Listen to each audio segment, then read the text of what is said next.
Welcome, Peg Fu. What? First and only podcast about people eating stuff. I'm here with my co-host Greg Wilson. Hello, everybody. Welcome again to another episode of Egg Food. That was crisp. That was crisp. Just like the oncoming fall season, young Michael. Crisp. Crisp. Just like my chinos all ironed up at 12 years old for a trip to church. Crisp. Your chinos. Coming out hot tonight. You didn't call them khakis? Well, nobody called them khakis, Khakis. but most people did call them khakis. My mother called them chinos. I don't know if it was a Boston thing or she just hated me and my khakis. One of the two. Pleated or plain front? What's that? Pleated or plain front? That's a little personal, Mike. I don't need to give. Come on now. I can't believe these people know my name, much less, come on now. Let's keep it. Come on. Well, Tom Sharpling's convinced it's an alias. He doesn't think this is your real name. That's a good point. That was great. That was good. I mean, I'm suing him, but that was good. Oh, speaking of which, if you don't mind, and I don't think you will, I noticed you guys did a 50 best karaoke songs. Okay, yeah, sure. And if you didn't mind, I thought I would do a quick run through. Okay. What, you got 50? No, run through y'all's 50. Oh, okay. Because I was like, ooh, I got to look at this list. And then when I saw the first one, I instantly stopped. And I'm like, I'm going to run through this list without looking at it previously. But I did see the first one, which was Born to Run.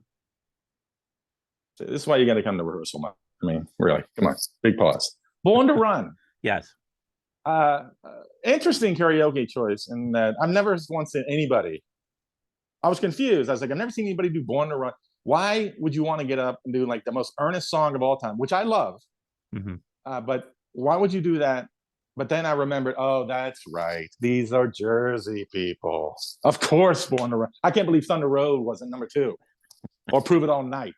My least favorite Bruce, quote unquote, classic. So I was like, oh, okay. This is, by law, they have to put Born to Run. And then the real list starts. So then I got it. So when is the civil war between Bruce and Bon Jovi fans finally going to happen? When is that? When are those two great nations going to finally square off? No, I think the real end it once and for all. No, I think Jersey people. Hey, they have names, Mike. Hey, they're my people. That's true. If they're one or the other, they just accept the other as well. We can share. Now, the real civil war is between Springsteen fans and Billy Joel fans. Yeah. Outside of the Jersey, then you get into the matchup of craftsmen. Yeah. And I say that word with, to me, it's not a diss. I mean, I love Bruce, you know this. I haven't listened to his last 14 albums other than Letter to You I liked, but Billy Joel's another one. Like, if you gave me a side of a old Maxell 90-minute cassette tape, I'm sure I'd be happy. But am I going just through one side? Couldn't do 90 minutes. You couldn't do the Greatest Hits Volume 1, which is what I have. My only Billy Joel. I rented the Greatest Hits Volume 1. It's a 2-disc set from the library. God! Didn't even pay for it. Mike, these people already know we're old. We don't have to tell them we're ancient. And God, how am I going to distance away from this? On a 90-minute tape. Oh my God! The only Billy Joel I own. I'll tell you about. Well, number one, half of that side of that mixtape would be "Goodnight Saigon" or whatever that fucking song is. And I've never owned any. But Billy Joel's another one. I love it when he's interviewed because he's like legit funny. If you watch him being interviewed, but I've never watched an interview, so I wouldn't know. If I was flipping around, like he popped up on whatever, I'm like, oh, because he's really funny. But am I digging into those albums? No. But no, this on Billy Joel. I don't want to be one of these snobby music geek haters who hate Billy Joel. Perfectly fine. But let's run through this list now that we agree that it's insane and Born to Run. That reeks of that awkward moment. I didn't agree with that. What's that? I didn't say that it was insane that it was Born to Run. Well, I feel like we should agree on that. That reeks of agree that to awkward. Disagree. That reeks of that awkward moment at every karaoke night when at first they all do Lion Sleeps Tonight or Spice Girls, but then people start clapping and cheering them on, so they get serious. Mm-hmm. And they, 8 sherbets in, they want to do Sincere, Born to Run, which which puts the yawns on the faces. But again, that said, this is from someone who Born to Run not only is my favorite Bruce song, it's one of my favorite all-time songs. I don't need to mention that I've met the man. To me, that's no big deal. We're just people. We're just two guys. Yeah. I don't like to talk about it. That's my story. That's our private story. Me and Yeah. Bruce don't need to talk about it. So let's run through this list real quick. And this is for pure karaoke, right? Not purely like the song great. Does it work for karaoke? Yeah. Summer Nights, perfect. Obviously, if you have a lady that looks like Olivia Newton-John, and were those leather pants or pleather? No, I think they were stretch pants. But stretched what? Synthetic material. I don't know. We'll it wasn't gingham. It wasn't gingham. We'll get some fact checkers on that. That's a great one. That was made for karaoke. 1 Week, Bare Naked Ladies. Terrible song. It was the intro for Big Bang Theory, which I watched for a while. That was legit funny. It went on for like 9,000 episodes. I don't know. Video Games by Lana Del Rey. I've never heard of it. All these things that I've done, The Killers, never heard of it. That's a good Surrender. Song. You should check that out. Don't tell me what to do, Mike. It's legit. It's legit. I mean, wouldn't anybody do Mr. Brightside if they're going to do The Killers? Well, it's debatable. You make a good point, Mike. I'm sorry. We'll move on. Surrender, Cheap Trick. I would say that's an intimidating song because, I mean, whatever we think of Cheap Trick or whatever, I mean, that guy can sing. So that's tricky. Would you do Surrender? No, I do the people who barely sing. Right. I do the speak singers. Because I don't even the Henry Rollins. I don't do the Henry Rollins spoken language shit. Oh God, I don't make an effort to sing because I know I can sing. So I if I can speak through a song, that's where I go. But that's more the fun point of karaoke. Whereas if you're doing Born to Run, you kind of have to actually sing it. Oh yeah, right. Well, Tom, I've seen Tom in action, and he can belt out a song with the best of them. I mean, are these all songs that he's done? Yeah. I mean, it's his show. I thought this was like a big show vote. No, it's his show. Tom's running the show. I was wondering why Common People made it so high on this list, which again is a song I absolutely love. I wish I'd written that song, but who's doing that one for karaoke? It's 100 minutes long. It's uber sincere. It's a great song. I wouldn't do it. I thought these were like voted in or something. No. It's all subjective, and Tom is running the show. Interstate Love Song, Stone Temple Pilots. All right, I can give a shit about that. Faith, George Michael. I bet that's a fun karaoke one to do. You get to dress up in your leather jacket, Mike Liss. Just maybe. You're the one having a fantasy here, not me. It's just a scotch too tight on your unshirted body, and you wiggle your bum, as they say. That's a fun one. All the Small Things. Don't give a shit. Although Blink-182, that first video they did, Damn It. Remember that song? No. That was a good song, and that was a legit funny video. Watch the video. Okay. All My Life, I've never even heard of KC and JoJo. R&B. Which one's R and which one's B? Say It Ain't So, Weezer. Isn't that a bit dreary for karaoke? No, it's got that. All right. Everybody likes that part. All right. How much karaoke are you at? Like, I can't remember the last time. I bet if you told me it's been 30 years, I wouldn't be shocked. You sound like you do a lot of karaoke. No, but I'm just saying that song, I could see people would get into it. I've seen people get into it in a bar. That's a jukebox favorite. Okay, that's fair. All right. Creep by Radiohead. All right. Any thoughts on that? Oh, I don't really care. Shania Twain, Man, I Feel Like a Woman. It's a dumb song, dopey song, but I bet it's fun to sing karaoke. I'm sorry, it's not a dumb song. Whole point. I don't want to be insulting. I know that's the whole point. That's why I'm dogging Born to Run. That was my whole point. The Shania Twain would be fun to sing though. Just a Friend, that's a great one to sing. That one you can kind of have fun with. Suspicious Minds, Elvis. All right, you want to have people comparing your voice to Elvis? Be my guest. 9 to 5, Dolly Parton. That's a fun one, I bet. You ever seen good ones of that one? Yeah. Okay. Well, you don't have to sound like. I mean, geez. Gee, don't pat me on my head. I'm trying to move this thing along. I didn't even know you were going to do every song. Oh, I'm sorry. You got a job interview? You got a date next? You got somewhere to be? I thought we were going to keep it tight. I'm trying. Okay. Elephant Love Medley. I don't know what that is. Don't Look Back in Anger. I love that song, obviously. I wouldn't sing it karaoke. Stay, Lisa Loeb. Okay. Anything Miley Cyrus, I'll give credit to. That's probably a good karaoke song. What's the Edge of 17? What's that one? I don't have the list in front of me. But I mean, do you know the song? Stevie Nicks? Stevie Nicks? That's not the Janice Ian song. Stevie Nicks, Edge of 17. Okay. No? Yeah, I don't know that. If I heard it, I'd probably recognize it. Yeah, me too. I'm not deep with Stevie Nicks, even though I saw her. Oh, Mike, family show. Easy. Now this one's gonna bug me. 2 out of 3 ain't bad. Meatloaf. Why would you not do Paradise by the Dashboard Light if you're doing Meatloaf? Yeah. Garth Brooks, Friends in Low Places.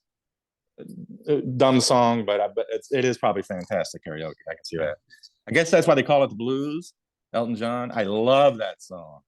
Can't imagine what it's like karaoke, but I love the song. I'm skipping anything with Guns N' Roses in it. I mean, haven't we had enough as a nation?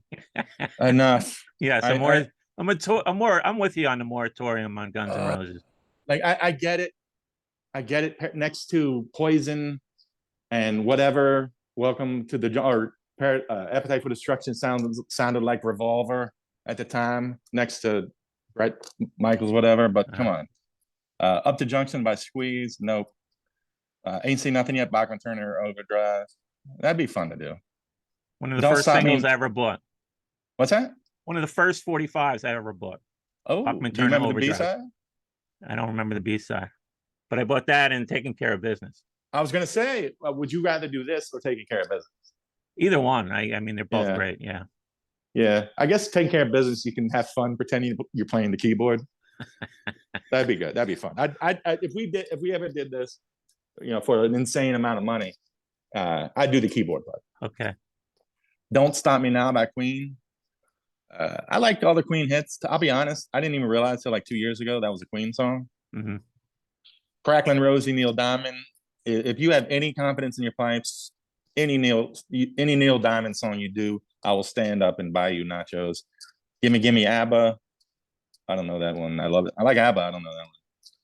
In Excess, Don't Change. All right, sounds like someone wants us to think he's Michael Hutchence. I mean, good luck, Mr. Sharpling. I mean, come on now. That was a good looking man. What It Takes by Aerosmith. No clue. Xanadu, Olivia Newton-John. I mean, what am I going to say? She just died. Am I going to shit on this? No. Steal My Sunshine. That was a great song. You remember that one? Len? Yeah. Len or Aunt Len? Len. That was some name for a band, though. Yeah. I have no idea what they did before or since. That is an all-time. Nobody hates the summer or sunshine more than me. But I love that song. And I never have once spent 1 second seeing what else they did. But, you get what you give. New Radicals. I think somebody is fucking with you. That one. Suffragist City, David Bowie. What Bowie song would you do? I like Young Americans. Young Americans. Is it Americans or American? Young American, right? Are you trying to pronounce Americans? Young. Singing young. I think it's plural. We were the Young American. Yep. Young. Right. Okay. All right. The Bowie song I still love, that nobody ever seems to share with me is, and I'm not saying it was his best song, but I loved Blue Jean when it came out. Remember that one? Yeah, I like that song. Oh, I hated Let's Dance, which I like now. I don't know why I hated it so much as a kid. Probably political reasons, but I loved political reason. As an 11-year-old, I was like, look, this guy, I just can't. I like his music, but I can't. I like Suffragette City, but boy, Blue Jean. I'd love to see someone do Blue Jean. Uptown Girl, there's your Billy Joel. That's probably as good a one to do for karaoke, right? Yeah. Yeah, it's fine. The Go-Go's, We Got the Beat. That's a good one, especially if you have a couple of girls. I mean, but if I had a couple of girls with me, I'm not sitting around singing karaoke. You know what I mean? Goodbye Stranger, Supertramp. What was that? Big hit. Well, yeah. Oh, that clears that up. Okay, good. Oh, this was a big music hit? Oh, okay. I got it. Breakfast of Champions. Another Killers song. When You Were Young. Huh. So right now there are more Killer songs than Springsteen songs. Is somebody going to get arrested for this? Do you know that Killer song? No, I don't know that one. Last Dance, Donna Summer. It's a fun number. Come On Eileen, that'd be a fun one. I think that song is overplayed. It's probably overplayed. Yeah, you're right. I think that needs a break. We need a break from that song. Yeah, and let's offer a cash reward for anybody who can name a second song by Dexys Midnight Runners without looking it up. I mean, I remember when that song came out. That's how old I am. And, I remember. Yeah, it was huge. And it was big, but I hated it. It was one of those songs. I just thought it was goofy, but it was goofy. It had a lot of staying power, and it's still with us. I like it, but if you say it was kind of overplayed and overdone, that's fine. I don't disagree with that. How about we swap it out for that Big Country song, which was big at the time. In a Big Country? In a Big Country, yeah. Did they have that would be good in karaoke. Got that rousing chorus, Yeah, put that on our list. Okay. Right now we have that. We're gonna do an alternate list at some point. Okay. That, and what was the one we said we'd sing? Oh, the BTO one. Me doing the keyboards. I'm gonna wear Greg on air keyboards. Air keyboard. No, worse than that. Not even air guitar, just air grand piano. Like I'm just gonna sit, quiet, stoically play. Do it on the table. Tuxedo. In my tuxedo. On the table or the bar. That's right. While you're jumping up on chairs, belting it out.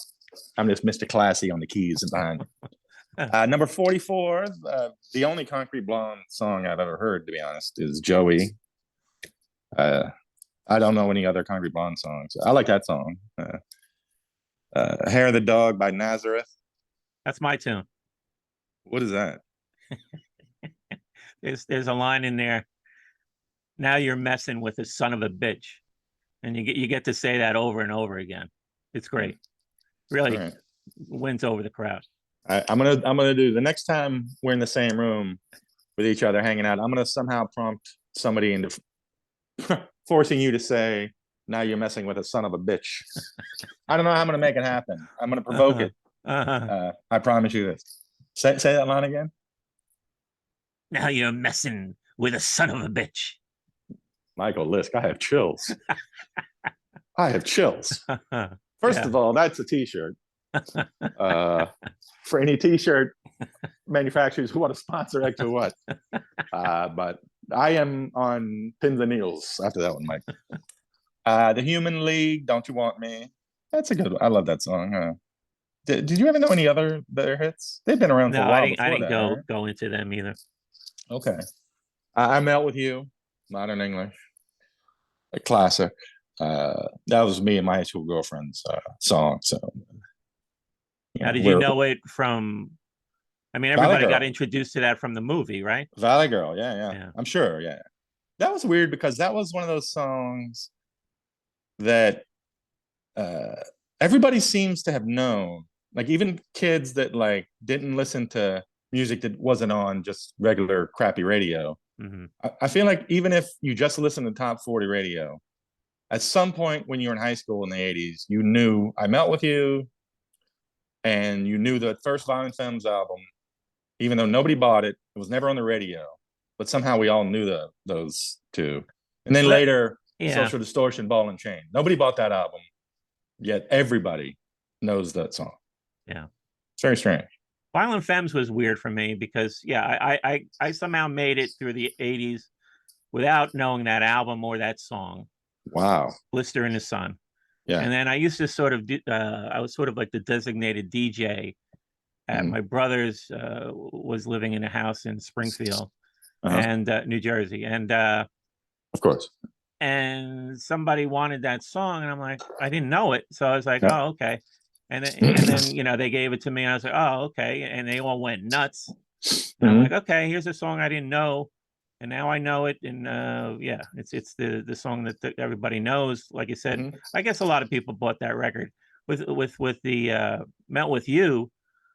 I don't remember hearing that on the radio or anything. Did that get radio play? I think it did. Yeah. Somehow, because after the movie.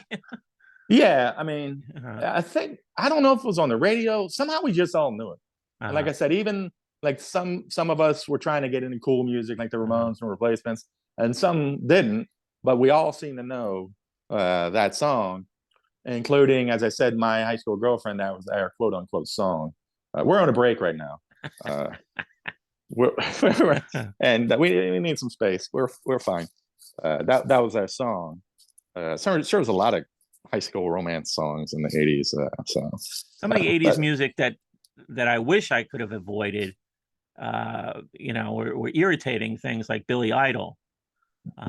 You know, I always I know that like people like those songs, but you know, I just I guess I always associate those songs with the videos. Well, I thought he was sort of a comic figure from the get-go, you know. Well, then you're like, and I can't remember. I think I probably like some of those songs. I don't know. But then once you discover Generation X, you're like, well, this guy used to be. It's like Rod Stewart, I guess. Yeah, you forget. Oh, this guy was once Faces, but that Billy Joel album was wall to wall when it came out.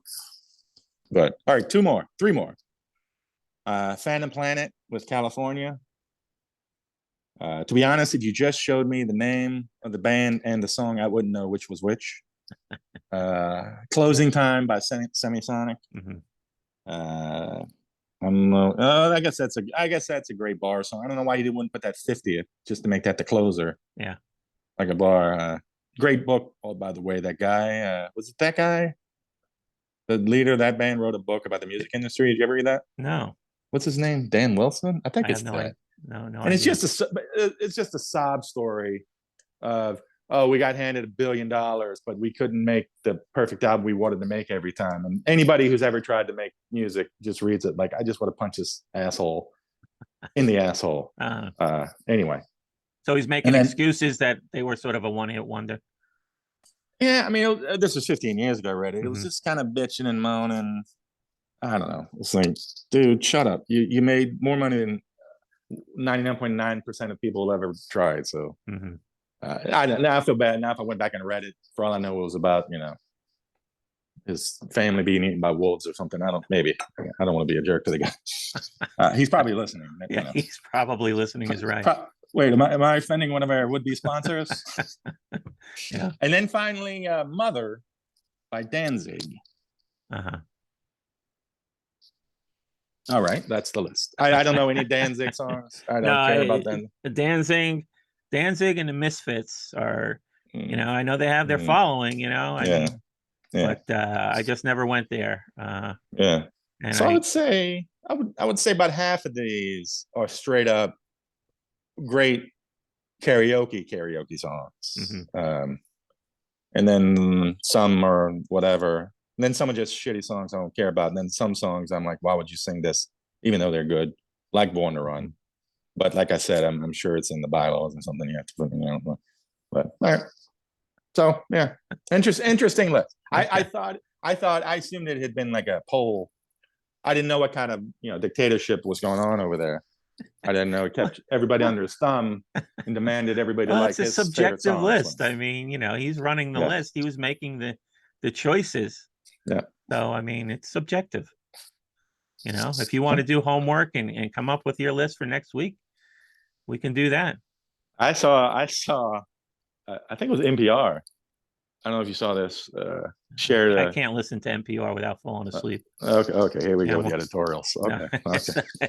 That monotone. All right. It drives me nuts. All right. And some guy spent the last 2 years putting together the top 50 songs every year since 1950. Mm-hmm. And it's pretty incredible. Like I went through the first 1,000 songs, not even recognizing the name of one barely, but it's I'd say that it's the definition of exhaustive, but that's probably not true.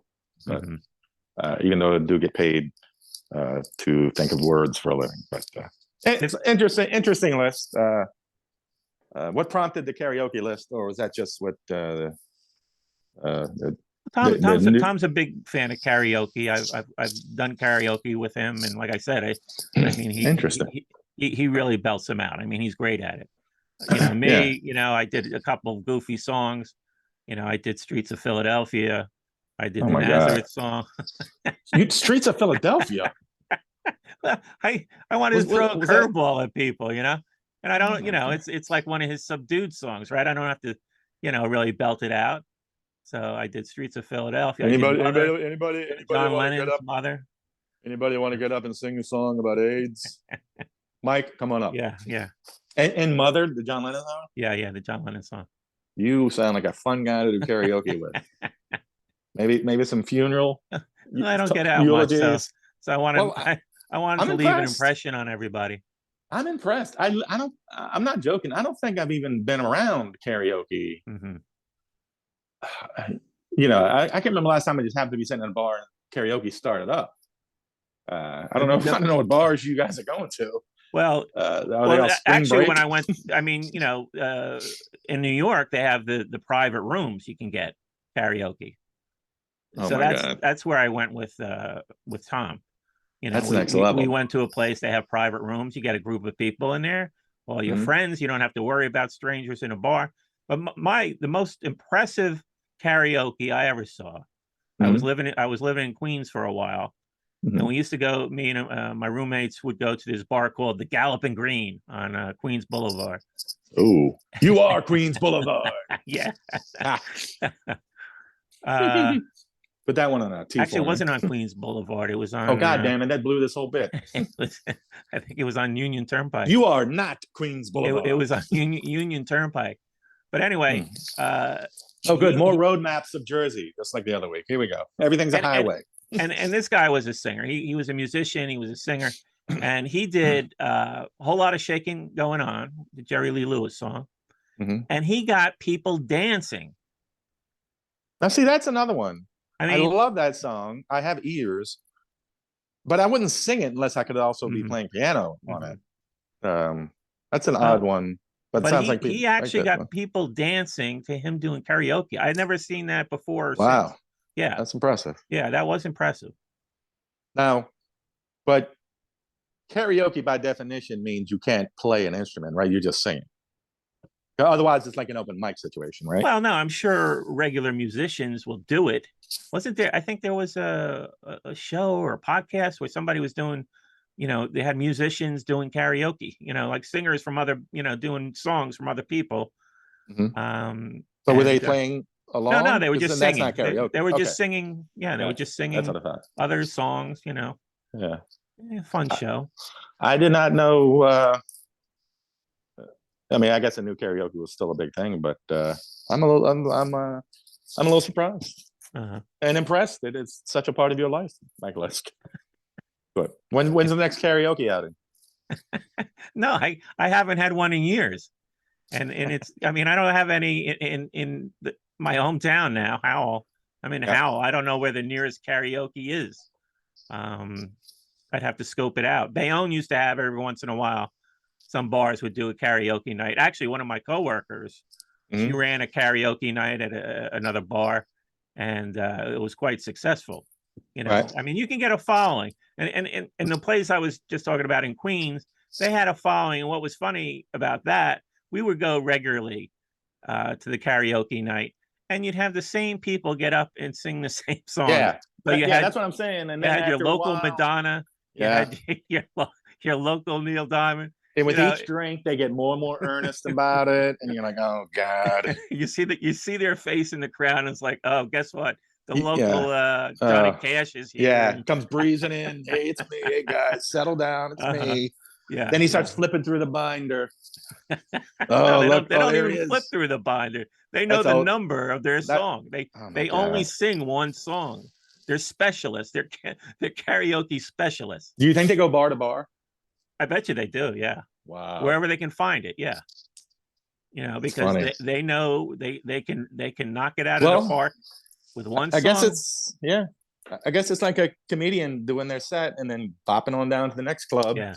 And club to club to club. That never occurred to me that you go in, do your karaoke number, wait for your applause to die down, and then go to the next bar and sing it. That is, well, I would love to hear from anybody who's ever done that or knows about that. And I don't mean that I'm going to shit on it way. I'm just genuinely, wow, that is something. I would like to hear more about that. It's not karaoke, but it's similar. There was one of my customers at Master's Tavern.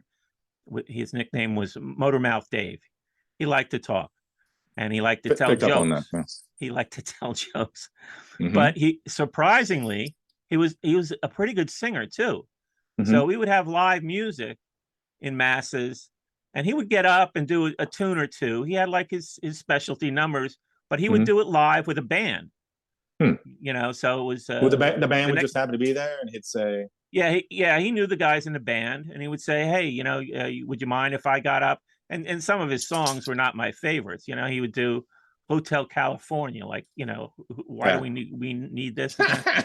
You know, it's like another girl. Oh, haven't heard that one. Another song that needs to be retired. Yes, but you know, he was good, but the best time I saw him, I went to see. Wasn't at Mass's Tavern. It was at another bar in Bayonne, and actually, it was the same band who had played at Mass's. So they're at another bar. They're playing. He comes in. He literally walked in the bar, walked directly on the stage, sang his song, and was out of there. I mean, the timing couldn't have been more perfect. And I'm like, where does this guy get off? You know, what happened to? Is he still around? Where is he? He's not even in the band. And he just sort of walks on stage, does his song. He also did his other big hit was Some Kind of Lovin', which I like that song a lot. What's Some Kind of Lovin'? Yeah, Grand Funk did it, but it's actually like an R&B guy did it. The original, I think, wrote it. Wait, isn't that Some Kind of Wonderful? Talking about my baby, Some Kind of Wonderful. Wonderful. Yeah, that's it. I'm sorry. Don't interrupt me, Mike. I'm singing. Talking about. I'm auditioning for your karaoke crew. What happened to this guy? He's still out there. I mean, I'm not in Bayonne as much now, so I know he's still roaming the earth. Wow. Roaming the earth. Motormouth Mike. The greatest one of those stories I've ever heard, and I'm not going to give the long version because I'm going to miss some stuff, but Jim Brewer tells a story of he was at a wedding reception of some cousin, and his cousin was somehow in the music industry and was connected, and all of a sudden, and he had this uncle who was a bit like I'll say Motormouth Mike, but everybody hated him. And he was this narcissist who was like, I'm going to sing this song at this reception. And it was all primed and ready to go. And he was going to be the star of the reception. And in walks Brian Johnson from AC/DC. And is it Ronson? Who's Bowie's guitar player? Mick Ronson. Did he die? Yeah. Okay. They walk in and the DJ's like, oh my God, ladies and gentlemen. Yeah. So they get up there, rip the place apart with Back in Black, a couple other AC/DC songs, whatever, destroys the place, right? Like, what better wedding reception thing could happen at a wedding? And of course, after they're done, everybody's just melted. But of course, this guy's uncle is still insisting he's going to close after Brian Johnson and Mick Ronson. Like, I hope you enjoyed that, guys. The closer is here now. And of course he gets up there and everybody's just horrified, like, oh my God, like the eyes are rolling up. But boy, the chutzpah is like, I mean, I would say, what song did he do? Do you know? I don't remember. I don't even remember if it was on one hand, I say, gee, if I had 100th of that confidence, but on the other hand, I'm like, I do have 100th of that confidence. That's why, but what a balls. I mean, the chutzpah on that guy. I'd love to talk to that guy too. Him and Motormouth Mike. Let's get them on the show. work your magic. Uh-huh. I mean, one of them's in Jersey, so we know by law you have to talk to each other, at the next meeting. So we can count on him, and then we'll get the other guys. I just want to tell this one more story about Motormouth Dave. Yeah. Oh, please. Oh, is it Mike or Dave? Dave. Oh, I'm sorry. Yeah. Okay. Sorry, sorry. Motormouth Dave, like I said, he likes to play. He likes to tell jokes. Mm-hmm. So I found a way. Somebody had these sort of these speakers that you could connect with your phone. You could play music from your phone on these speakers in the bar. Right. And so I found I wanted to do that, but with a laugh track. Oh, so I could that's better than my idea of putting a laugh track on the Deer Hunter. That's one of my life goals, to put a laugh track throughout that. So I'm just sitting in the background, and Dave comes in and he starts doing his thing, and then I just sort of hit the laugh track, and it was loud too. So like the whole bar would hear this laughing going on, and he's looking around like, what, he didn't know what was going on, Oh, I had a good time that night. Oh, that's good. Yeah, that's funny. Laugh track and a rim shot thing. You could have really put on a show there. Yeah, it was good. I like that was one of the memorable nights at Masses. There were many, but that one stands out. Well, we'll have to get some news on Motormouth Dave at some point. Yeah. Anyway, this is that's karaoke. We covered karaoke. Yeah. We're three quarters of the way through the show. And but I wanted to get to a couple other things. All right. Pressing news. We've been talking about the Doritos and peanut butter. Oh, hold on, before we talk about that, I just wanted to make sure my retweet about Dave Davies from the Kinks. Yes. Heard of them? I need to make sure that I retweeted him liking one of my tweets a second ago. Hold on. Oh shoot. Are we being recorded? Oh, is this on the air? Oh, excuse me. Oh, hello, Dave Davies. No big deal. Okay. Sorry. I said a little housekeeping there, guys. I'm sorry. You've had an interaction with him before, though, right? If Dave Davies writes back to me, I will have to stop this. Get him on the show. That's true. He has replied to one of my tweets in the past, which I'll dig up at some point. By that I mean it's the screensaver on my phone. So I know you've had interactions with him before, so I was like, oh, okay. So good. I'm sorry. The dance continues. The dance continues, David. I'm sorry. You were saying something. Yeah. So I bought some Doritos. I haven't had Doritos in a long time. Yep. To me, the original Doritos are for kids. Those are for kids. Yeah. Doritos? The original Doritos. I'm a ranch Doritos guy. I mean, how can nacho cheese Doritos be for kids, but Cool Ranch Doritos is for adults? It's more subtle. It's a subtle flavor. You think it'd be the opposite because Cool Ranch is more not subtle. So you think kids would be maybe. I think Cool Ranch is subtle.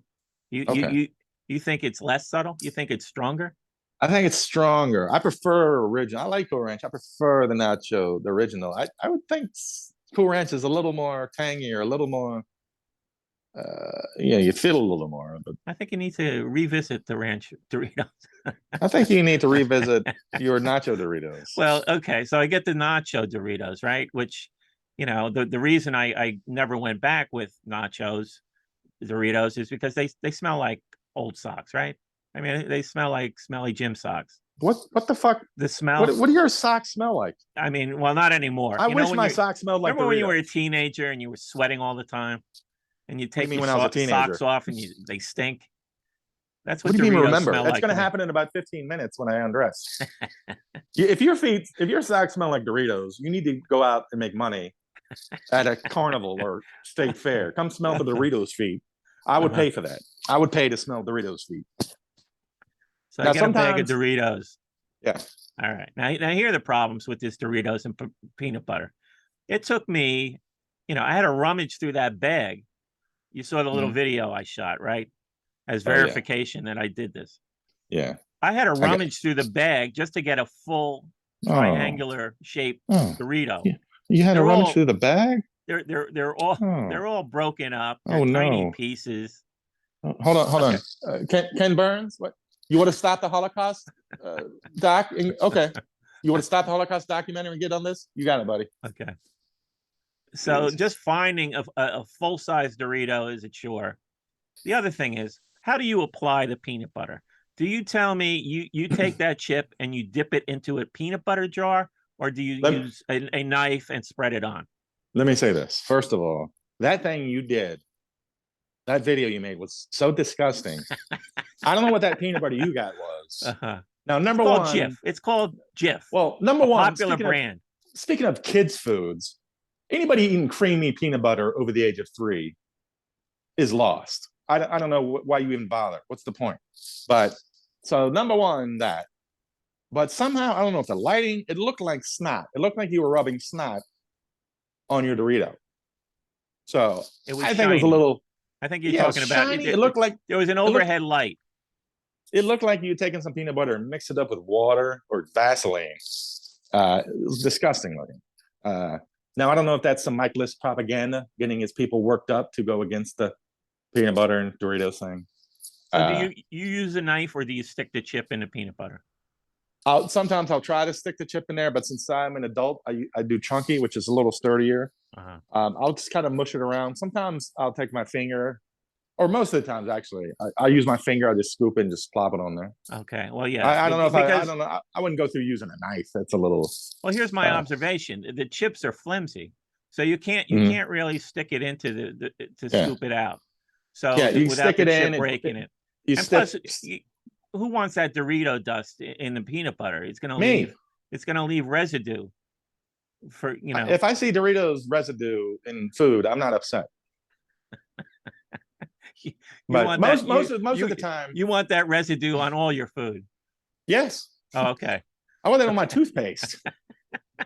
I'll spritz it and I'll walk through. Okay. But usually I'll use my finger and just kind of. I don't worry about covering every inch like you. You're careful spreading.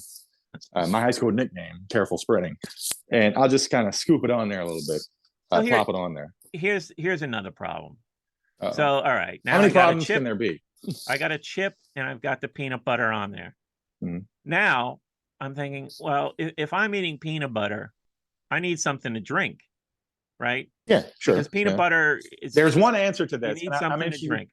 There's one answer to this, and I know you're going to bungle it. So I want to hear this. What you use to drink with it? Well, I'll tell you this. Normally, if I'm having peanut butter, I will have milk. Correct. But now I'm having a Dorito. Oh my God. Which is like disgusting, right? You can't have milk with a Dorito. I love milk with Doritos. Are you kidding me? No. That's your answer? Milk? Milk. What's your answer? Well, my answer was like water. I wanted to have like a neutral substance that wouldn't. Water's not neutral.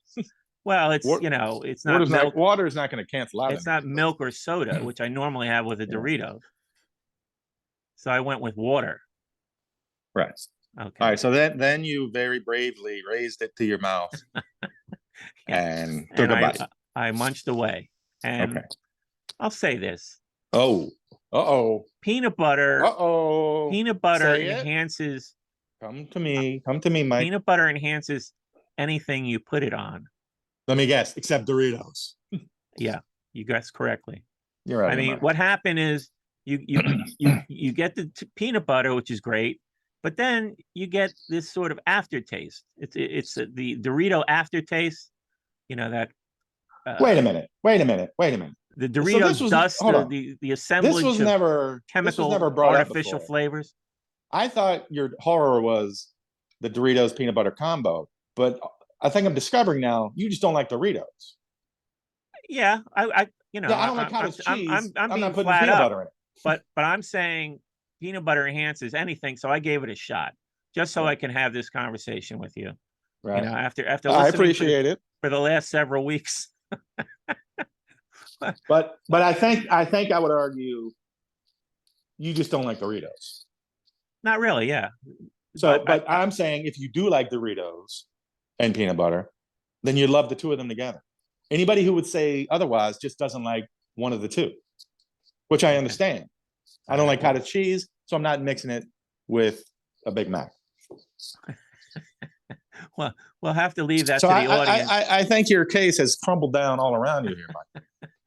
No, interesting to see how your people swarm to defend you. My people. I'm sure they're on high alert. Uh-huh. Sure how the spin doctor I mean, handles your peanut butter and rye bread combo really went over well with the public as well. Yeah, I don't understand. Another big L in the Twitter poll. Well, I wouldn't say that because we discovered the Dorito Big L I pulled out as a win. I don't understand even the Doritos one. I can kind of go, well, I guess the rye bread. I don't understand the revulsion to peanut butter and rye bread. It's just people put sauerkraut it's on odd rye to bread. people. It's odd to people. Doesn't mean it's not good. And I like both of those. I like peanut butter and I like rye bread. So your theory that if you love the two items and then you just put them together, you're gonna love it. I think it goes out the window with the rye bread. You think so? Yeah. But you haven't tried it. I'm not gonna try that. Now you thought the same about the Doritos, but now we find out that you tried that, but then it turns out you just didn't like the Doritos. This one you just flat out won't try, even though you like both of them. Yeah, I'm not going to try it because can we say that you're a little scared that you're going to like it? Come on. I didn't want to like the First Pavement record either. I get it. I understand. I wanted to hate it, and I loved it. Won you over. I can understand. You don't want to try peanut butter and rye because you're scared you're going to like it. You don't need to say a word. Okay. I'll be the bigger man. I'll be magnanimous. Well, we'll leave it at that. We'll leave it at that for now.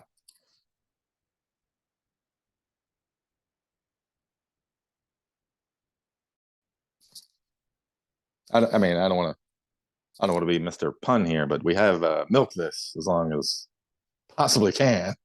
But I think if you tried the peanut butter and rye bread, you'd be not even pleasantly surprised. I think you'll just be pleasantly pleased. Okay. And I'm not saying you'll come crawling back apologizing. You don't have to say it, but we'll both know. That's okay. All. Yeah. I'm not going to go out of my way. If I have rye bread handy, okay. I'll give it a shot. Fair enough. That's fair. I'm not asking you to go out of your way. Shall we talk about this week's dish? Sure. An hour in. Sure. This week we tried Sesame chicken.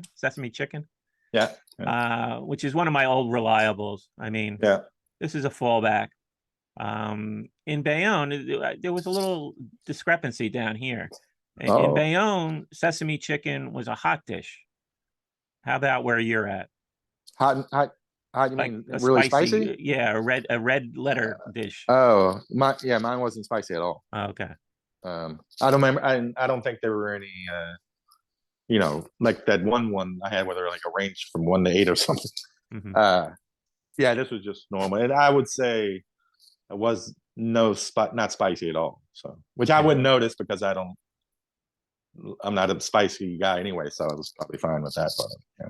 See, I like it a little spicy, so I asked for it to be spicy. They put in some red pepper flakes, and it wasn't real spicy, but it was a little more. I'm surprised because I would guess more people would be like that. They wanted a little spicy. Mm-hmm. I understand I'm probably the majority with that way, but yeah, mine wasn't even. Maybe they knew. Have you ever had this before? Yeah. Yeah, you've had it before. Yeah. That's probably a universal. I would put it in under the category of it's perfectly fine. It's got that goopy sauce that we run into too much. It's heavy. Yeah, it's a heavy. I don't know. We need to talk to China about these sauces. I don't know what they're doing to the ducks, but I guess it's a little less sweet than the GT chicken. It was 1,000 times better than the GT chicken. Yeah. not as sweet, not as goopy. Mhm. I sent you a picture. It looks exactly like yours. If I'm looking Okay. at yours, it looks pretty much exactly like yours. It looks like you have some chives, which are nice. I did not have chives. Well, that's not my actual photo. That's Oh, God damn it! Why do you do this every week? I don't know. Can't you just take a picture and Why send do it you fall for it every week? every week? I'm like, wow, Mike's a nice food photographer. Oh, this is from Martha Stewart This Living. is from Google search. Yeah.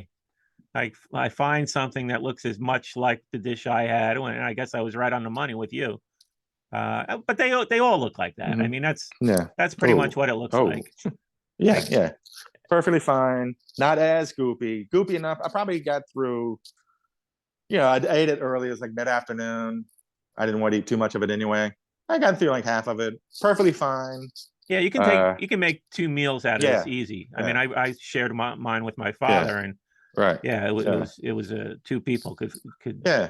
do one dish. Yeah. It's in that category. Perfectly fine. I don't think I'd ordered, but if that's at the buffet, and yeah, Mhm. yeah, I'm happy to have some of it. Yeah. How much Uh, broccoli? there was no broccoli. No broccoli? You didn't get any broccoli? No. Oh, It that's wrong. was. That's wrong. I'll say this though. Usually you get a little broccoli, two Mhm. stalks. Yeah. I got 2 stalks. I didn't get any broccoli. Wow. I didn't get a plastic fork, nor did I get a fortune cookie. Wow. Yes, exactly. Uh, and Are you still like searching for like a reliable place? I well, mean, I work in Chinatown in D.C., mhm, so I would think this would be fairly uh, reliable. Well, I shouldn't say reliable. It is reliable. It's perfectly fine. But uh-huh. it was just the chicken, the sauce, the side of white rice. But I didn't notice, but one of my final bites, they had a couple of slivers of not even barely cooked onions, Mhm. which I found to be delightful. Okay. Because, as you know, and all of our fans who take detailed notes of everything I say, uh, I do not like cooked onions, but I like a nice raw onion. And that did provide a nice little, not even oomph, but a nice touch to it. So, Uh-huh. So so where yeah, most people would have been probably, oh, what's this raw onion doing here? yeah. It was a Oh, delightful surprise for you, Greg Wilson. oh, I'm sorry. Was that wrong? No, I got no, to it plead wasn't wrong at ignorance here. all. But So for a score, let's say, um, 6-8 okay, ish. 16. That's right. Yeah, okay. Would you put in I'm that gonna ballpark? just round it up to 7. Oh, make me look bad. All right, A I'm solid the jerk. 7. You know, I don't know what you're taking off the point 2 for, but you know, Well, I don't know if it's a 7. A 7's a little more like I might get it again or look mhm, forward to it. yeah. Whereas 6-8, again, if it makes an appearance, announces its presence in front of me, fine, perfectly fine.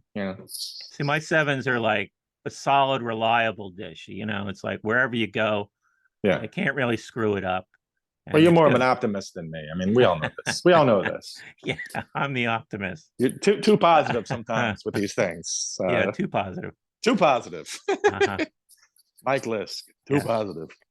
I feel good about that score. 6-8. Okay. Did you get anything on the side? I just got the white rice. They upsold me to the combo, Oh, which I should have remembered from last week that this one particular place I'm going to, which everything is good at this place, except I've discovered their egg rolls. Their egg rolls are just, really? yeah, they're just like too tight. They're too hard. The casing is really kind of hard. Maybe people like a really crisp, Huh? hard, crispy egg roll like that. But to me, That's weird. yeah, I like the softer variety, the little Well, mushiness to it. I don't know if I've had. I don't know if I've ever really seen too many egg rolls that weren't exactly like every other egg roll. Hmm. Really? Like, wouldn't you say that? Like, Yes, I would they're say that, fairly and that's uniform. kind of the Yeah. surprising thing about this is Yeah. that it is a little different, and Yeah. I don't know where they're getting them. I mean, I'm sure they just get them from a supplier, and they fry them. Yeah. But Yeah. this is a Huh. different supplier, and not a fan. That's interesting. I think I would notice if the uh, egg roll was that different. Say Well that said. again. Well said. What did you say? I missed it. What did I just say? I was preoccupied. You got important things going on. We know that. Yeah, So, I'm multitasking. Multitasking. You got somewhere to be. You got your karaoke auditions. You have no idea what I'm going through. You got your karaoke auditions. Oh man. But yeah, satisfying dish. No problem with it. You know. Yeah. No problem. I wanted to also mention that I finished The Wedding Parties. Oh, yeah. Oh boy. Yeah. Oh God. Oh God. Here it comes. Oh God. Oh God. No. Warning. Warning. I am in I am on the 10th floor of a building. Just warning. Just saying. You know, I won't throw out any spoilers. Before you destroy it. I won't throw out any major spoilers. No, I won't do that. Before you destroy it, I encourage everybody to check it out. I see people have been. Has there been an uptick? I saw somebody was saying they just purchased one of your books. Yeah. Well, a little I finally got this one. I finally got this one available on paperback. It's for $11.99. Yeah. As you suggested. So there's some now there's more excitement when it's a paperback, I guess. Yeah, again, we're aging ourselves by saying that. I mean, I read this, on the computer, and I just am not a fan of doing that. Okay. Yeah, I'm not either. So give me credit for going the extra mile. You like to think that people that know you would just be happy to pay the $2 just to shut you up and say you did, but whatever. Okay. No, I did read the entire book. Okay, I'm ready. You can give the. You seem gleeful. I'm gonna say this. People should get it. It's a fun romp. It gives you an insight into the Greg Wilson, world of, his comedies, his comedy stylings. It's a great world. Stylings. It's a great world. Come with me, Mike. Walk with us. It's very different. I'll say this. It's very different than Williamsburg Rats. Yes, good. I'm glad you said that because it's supposed to be. Yeah. Yes, it was very different. Let me just ask you a question. What inspired this story? Are you a fan of a certain style of a writer? Well, that's great. There's two things I would say. Number one, and this is going to sound incredibly obnoxious, but when I was a kid, like 12 years old or something, I had this idea. I was like, wouldn't it be funny if these two robbers showed up at a wedding, and I think in my head, like one was the mastermind, one was the dopey big guy. They would be funny and hijinks ensue. So that was 100 years ago, and that kind of stuck with me. And so then about a year ago, I thought of that, and then I totally changed it. And I thought I had this ending, and I wrote it, but then as I got to the ending, I realized I didn't like the ending. So I stopped for like 6 months. It was just, this sucks, it's bum. But then the ending came to me, and I loved it, so I finished the book. But I was also inspired by, have you ever heard of Tom Sharp? He's a British writer. I just stumbled into him a couple of years ago. Stephen King said he was the funniest writer of his generation. So I read this book of his, Riotous Assembly, and it's this satire on like British colonialism and the insanity of it.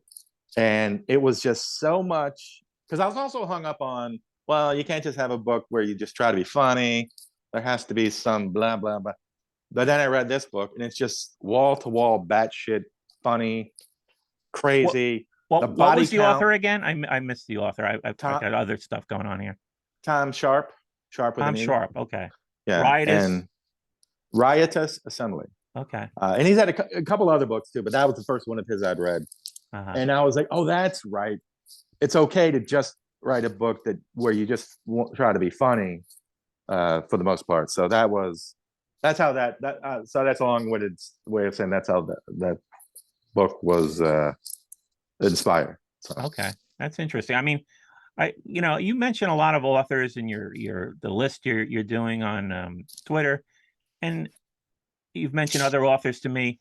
Mhm. we're always like it seems like we're on separate wavelengths as far as like Yeah. writers go. You seem to gravitate to a lot of British writers. I mean, I've read a Yeah. few contemporary British writers, but not a whole lot. Yeah. Well, But you excuse me. seem to really gravitate to British writers over American writers. Like, Yeah. my comparison, I was going to ask you if you ever read, Elmore Leonard. Have you read much of No, him at all? I don't like that style, that Hmm. noir crime, Hmm. any of that. I don't think I don't love a lot of writers who are stylists. I don't think Hmm. like Hmm. um, I think I probably do lean more towards British authors, more because I rarely read contemporary fiction to begin with. Hmm. I've actually done more of it over the last 2 years for Hmm. whatever reason.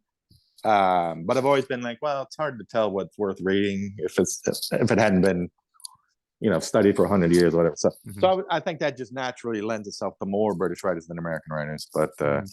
But then again, my favorite book of all time is Grapes of Wrath. Hmm.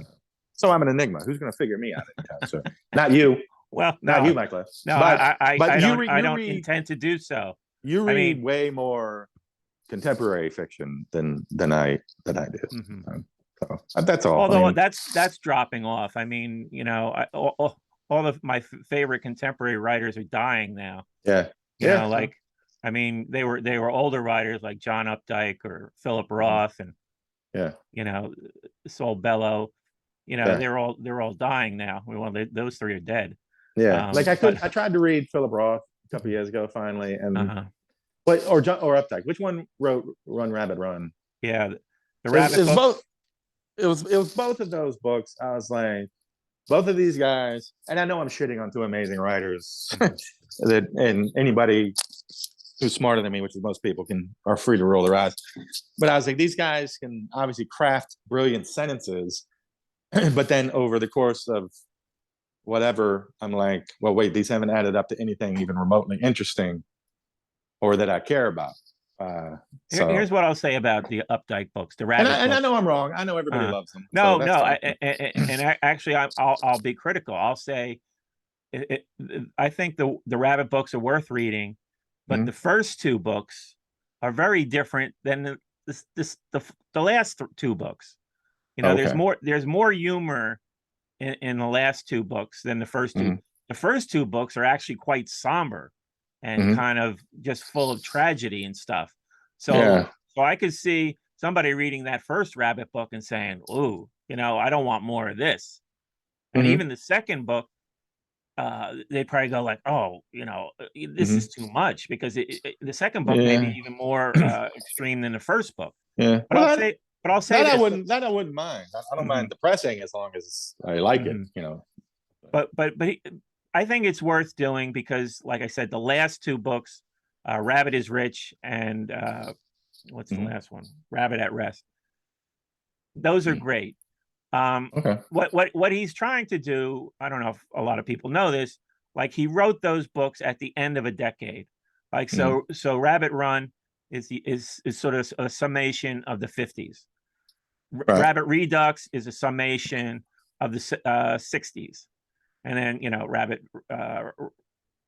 Rabbit is Rich is the 70s, and Hmm. then or maybe the 80s. I think he skipped the 70s. Hmm. Uh, Too busy. yeah, he was busy with other Like things. Mike List. Yeah. So Rabbit is Rich is the go-go 80s, and then the last one is the 90s. I see. And, Was Run and Rabbit Run the first one? yeah, it's just called Okay. Rabbit Run. Oh, Rabbit Rabbit Run. Run. I'm sorry. Yeah. Yeah. Maybe the That's the one movie I. version they changed the title. There was a movie. I've never seen the movie. James Hmm. Caan was in the Yeah. movie version. I still haven't seen it. Not watching that. But you know what you would like if you want to dip into Updike, read his short stories. His short stories Oh, collections okay. are great. Try, Okay. Trust. That's a good point. Yeah. Trust is a good one. But I've read a couple of them and they're all consistently good. So Okay. so try a couple short stories, and then you sort of maybe would get into the flow with him. But back to your book. That's fair. I like that. Yeah. Back to your book. Oh boy. Yeah, it's fun. I wanted, a more personal story. Uh-huh. I liked Williamsburg Rats wasn't enough.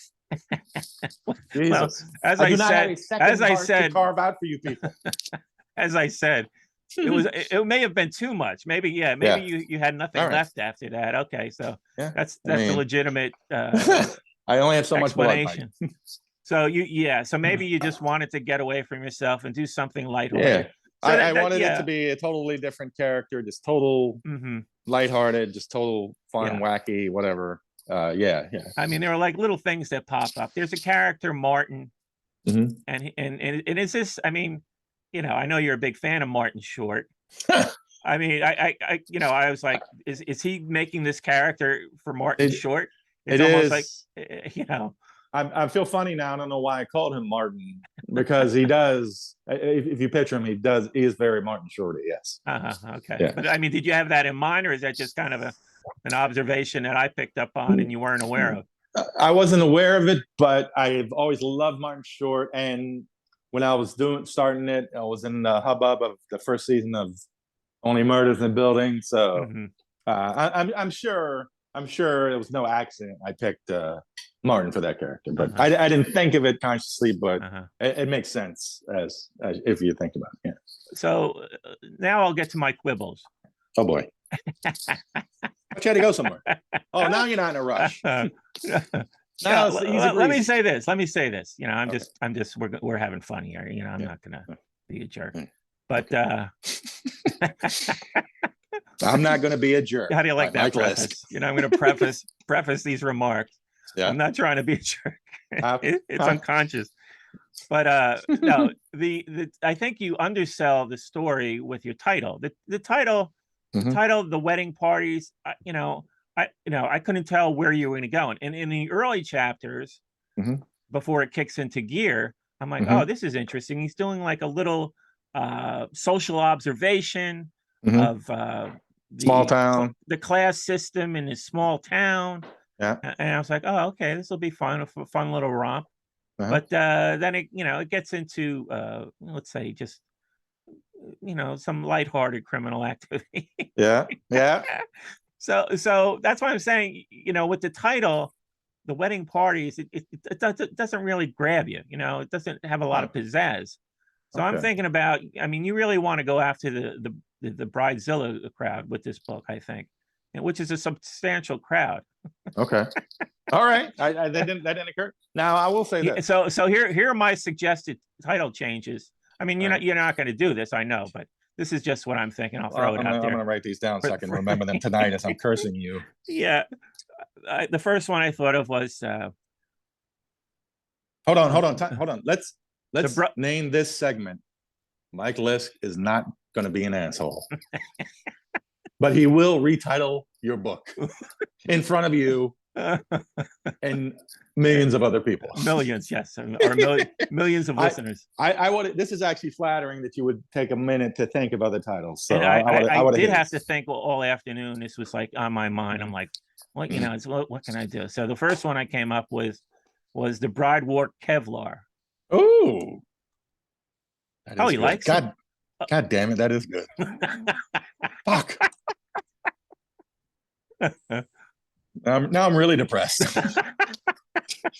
Now, these windows open. It grabs you, right? I mean, that's a good one. What is this? The Bride Wore Kevlar. What?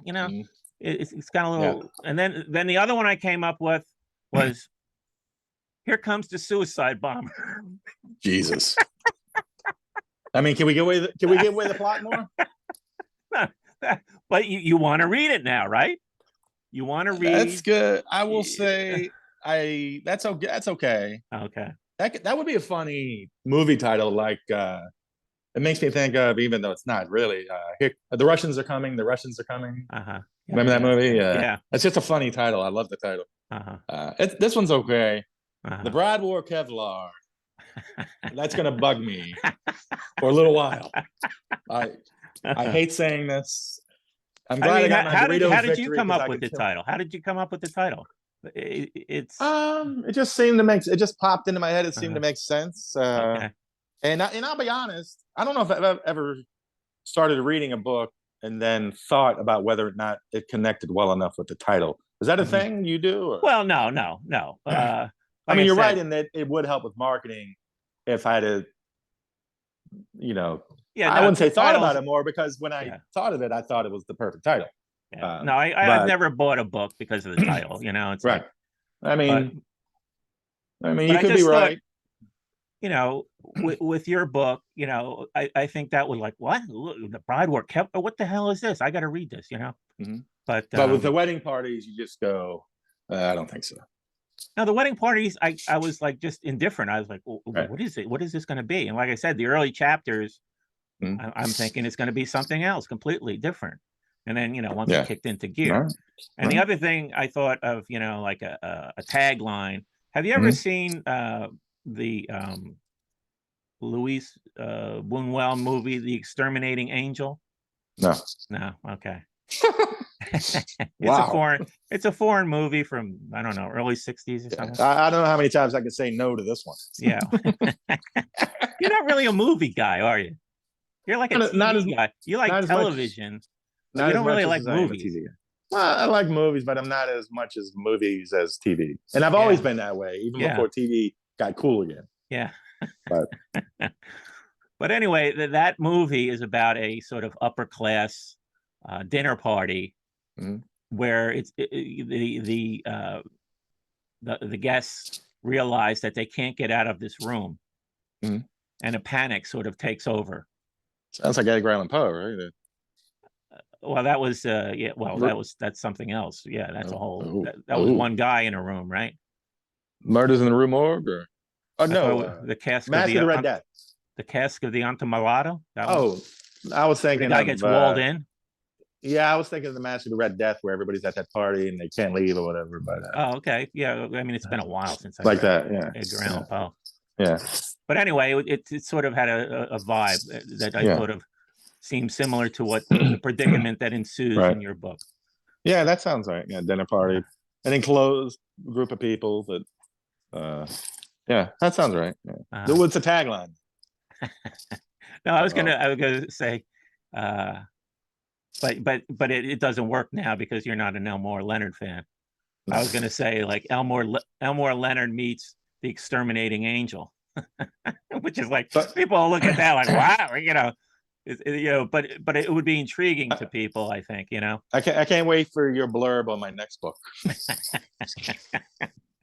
Here's one last quibble. You know me, Mr. Gritty Realism. That's what that's Mike's thing, right? He can't get enough of that. He can't get enough. A little too gritty and real sometimes. That's okay. He can't get enough of the gritty realism. Wow. But anyway, so when I see things in books that just are like, that never happened in the real, that's sort of what really I object to. So there's one little facet, and this isn't a spoiler, right? But it plays an important part in the story, is that a pizzeria has a 2-for-1 night on a Saturday night. Yeah, never in the real world. Never? No. Never happened. Never happens. Not even in a fictional book about a fictional group in a fictional town. Monday, 2-for-1. Yes. Monday, 2-for-1. When I was a kid, we did have half Tuesday pizza nights on Wednesday. Yes. Yeah. Yes. I would Tuesday, Wednesday. I would suggest you're right, but who gives a shit? I mean, Mike, that's what I'm saying. Mike's gritty realism. Yeah. I'm such a minor audience. Yeah. If I can push back for a moment, anybody out there thinking of buying the book who's put off by the idea that a fictional pizzeria in this fictional town with fictional people has a 2-for-1 pizza night, if that idea offends you, then I understand if you do not buy the book. Yeah. There. That's gritty. That's too gritty, too much gritty realism, or not enough gritty realism. Then I can respectfully step away. And one question, just at the end, I was just there was a little bit of a mystery. Maybe it'll be in a sequel. Oh, whatever happened to Judith? Oh.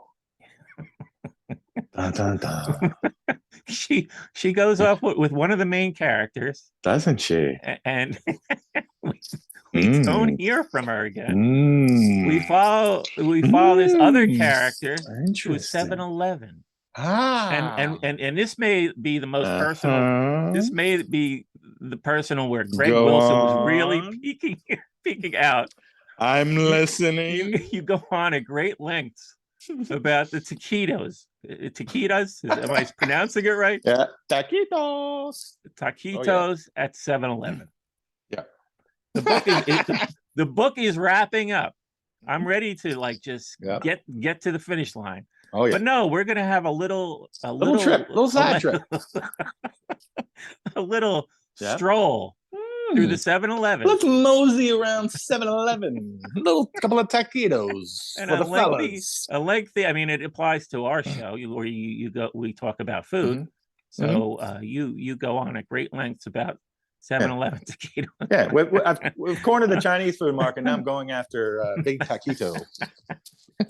I don't know. I'll never find out what happened to this other character, but I know how Greg feels about taquitos at 7-Eleven.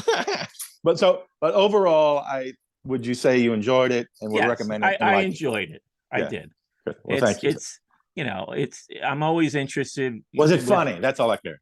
Yes, I mean. And did you like the ending?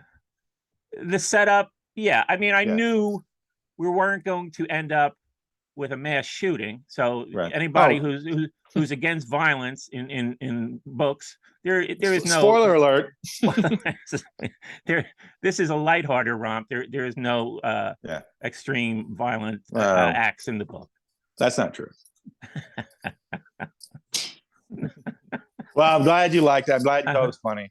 I just wanted it to be funny and enjoyable and a little social commentary. You're right.